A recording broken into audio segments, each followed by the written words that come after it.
All right, let's dive right into this explainer. Today, we're exploring the thrilling, highly unpredictable, and, let's be honest, kind of terrifying world of ultra-young football debutants. You know, breaking into the highest levels of professional sports is an almost impossible feat for grown, fully developed adults. So when literal teenagers step onto the world's biggest stages before they're even old enough to drive a car, well, it's both awe-inspiring and highly controversial. We're going to dig into the numbers, the history, and the absolute roller coaster stories of these players in a fascinating phenomenon that I call the Prodigy Paradox. To kick things off, prepare for a little existential dread. You know that moment when you're watching sports and you realize the rookies are younger than you? Well, try wrapping your head around this one. At exactly 14 years and 293 days old, the Philadelphia Union's Kevin Sullivan took the pitch in Major League Soccer.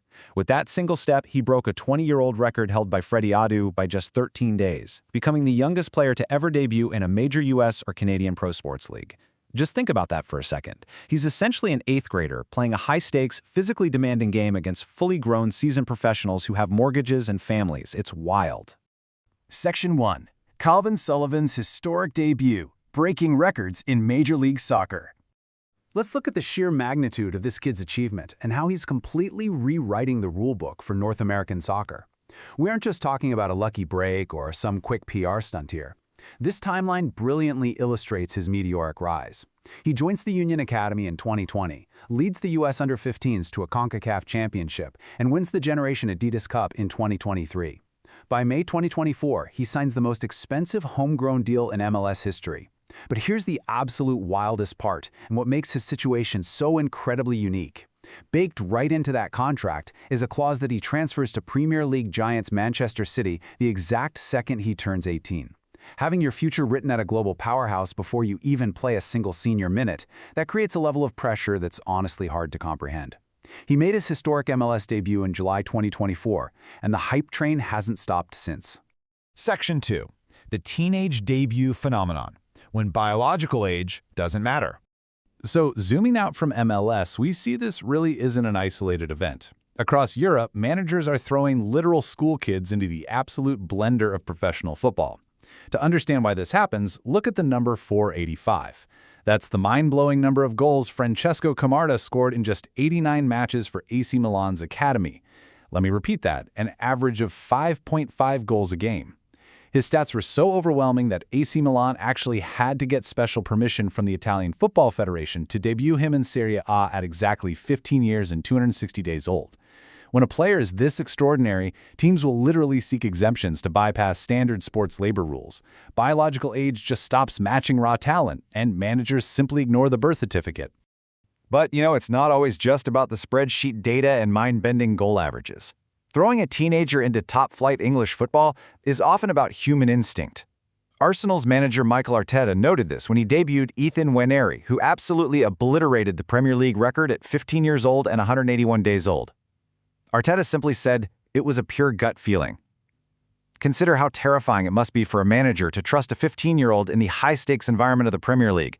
I mean, in a league where a single mistake can cost a club millions of dollars and can cost a manager their job, sometimes they still choose to roll the dice because they recognize a rare, once-in-a-generation spark that transcends age. This immense, almost unfathomable pressure is a really heavy burden to place on developing shoulders. Listen to what legendary former Barcelona manager Xavi publicly stated about Lamine Yamal, who debuted at just 15.8 years old. Xavi called him a player that can define an era at the club. We have to remember that Barcelona is the club of Lionel Messi, of Andres Iniesta, and of Xavi himself. Dropping the expectation of defining a legacy of that magnitude onto the shoulders of a kid who literally still has to do high school homework in between training sessions, that is an incomprehensible psychological burden. Section 3. Conquering the global stage, international and continental milestones. Let's look at the historical context to see how these prodigies perform when they step onto the world's absolute biggest stages. The UEFA Champions League is widely considered the absolute pinnacle of club football, the brightest lights, the toughest competition. And yet modern players are completely rewriting its record books. Celestine Babiaro held the youngest player record for an incredible 26 years after his 1994 debut. A few came close to breaking it over the decades, like Alen Halovićević in 2012, but that 16-year barrier held strong. It wasn't until 2020 that Borussia Dortmund's Youssoufa Moukoko finally shattered it, taking the pitch against Europe's elite at a staggering 16 years and 18 days old. However, when we shift our focus over to the World Cup, we see a totally different reality. While club records are being broken left and right today in the modern era, the international records are deeply rooted in history. The ultimate prodigy, Pelé, set the mark in 1958, cementing his legacy as a global teenage sensation. But then in 1982, Northern Ireland's Norman Whiteside actually broke Pelé's record, taking the pitch at 17 years and 41 days old. Amazingly, Whiteside had only played 2 competitive games for Manchester United's senior team before he was thrust into a World Cup match against Yugoslavia, facing off against grown men on the most watched sports broadcast on the planet. Section 4. The Prodigy Paradox. Does early exposure guarantee elite survival? So here is the crucial point. Debuting young is one thing, but staying at the top is a completely different beast. It's time for a reality check. Both Wayne Rooney and Marc Platz debuted in the Premier League at just 16 years old. They both had massive hype surrounding them, hailed as the next big things in English football. But their paths couldn't have been more different, and it perfectly showcases the extreme volatility of early debuts. Wayne Rooney goes on to become Manchester United's all-time top scorer, lifting 5 Premier League titles and cementing himself as a global icon. Meanwhile, Sheffield Wednesday's Marc Platz makes just one more appearance after his debut before quietly dropping out of the spotlight and retiring from professional football entirely in 2001. We see a similarly stark contrast with these two. James Milner debuted at 16 and built a legendary, incredibly durable career with well over 500 appearances and 61 caps for England. Then you have Matthew Briggs. Briggs broke the record for Fulham at 16, but completely struggled to maintain his footing in the top tier.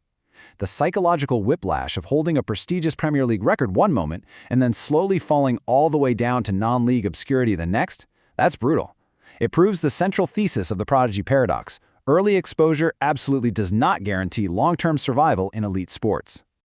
The hard truth is, behind the glamorous records and the non-stop media hype are massive, often unseen hurdles. Putting a developing teenage body, one with bones and muscles that are literally still growing, into a physically grueling adult league takes a severe toll. Adult tackles can absolutely break a developing frame, as we saw with the heartbreaking, recurring injuries that hampered James Vaughan after his early debut. And beyond the physical, we just cannot ignore the mental health aspect. The immense public pressure, the social media scrutiny, and the national spotlight placed on literal children can lead to very real mental health battles, like those bravely faced and spoken about by Aaron Lennon. Section 5. Predicting long-term success. Data from the Tartan Pipeline. What's really interesting about this next part is that we don't have to rely on manager gut feelings or media hype anymore to know who makes it and who doesn't. We can look at 24 years of hard, objective truth. We're looking at an incredible study by Mills and Bullough published in the International Journal of Sports Science and Coaching titled The Tartan Pipeline. They analyzed 24 seasons of longitudinal data from professional Scottish football, tracking over 2,600 players. This massive dataset finally strips away the fan excitement and gives us the statistical realities of elite player development. It reveals exactly what separates a fleeting prodigy from a sustained superstar. When we look at the data, some common assumptions are entirely shattered. Things you might think matter a lot, like whether a player stayed in one specific elite academy pathway or moved around, actually had no significant impact on their long-term survival. But what did matter? Well, earning under 21 national caps was a huge positive predictor. Debuting at a younger age did, statistically, give players higher overall odds of success. But the single most significant factor, the metric that outshone everything else, was debut season minutes. Ultimately, this translates to one profoundly human element: early trust. The data proved that getting a few token PR stunt stoppage time appearances isn't enough to build a career on. Giving these kids meaningful minutes acts as a catalyst for a thriving career. In fact, the study showed that debuting at massive, high-pressure clubs like Celtic or Rangers in Scotland often resulted in fewer debut season minutes compared to players who started at smaller clubs where they were trusted to actually play the game. That genuine early trust directly impacted their long-term odds. Meaningful early exposure builds the essential foundation for elite survival. So, as we bring this full circle and look back at 14-year-old Kevin Sullivan stepping onto the pitch for the Philadelphia Union, carrying the immense weight of a Manchester City contract already on his shoulders, we really have to ask ourselves a difficult question. Are we watching the birth of a legend, or are we watching a childhood rush to the finish line? Which side of the Prodigy Paradox will he fall on? It's a fascinating, complex reality, and one we are going to be watching very closely over the next decade. Thanks for joining me for this explainer, and definitely keep an eye out for these young stars. They are quite literally the future of the game.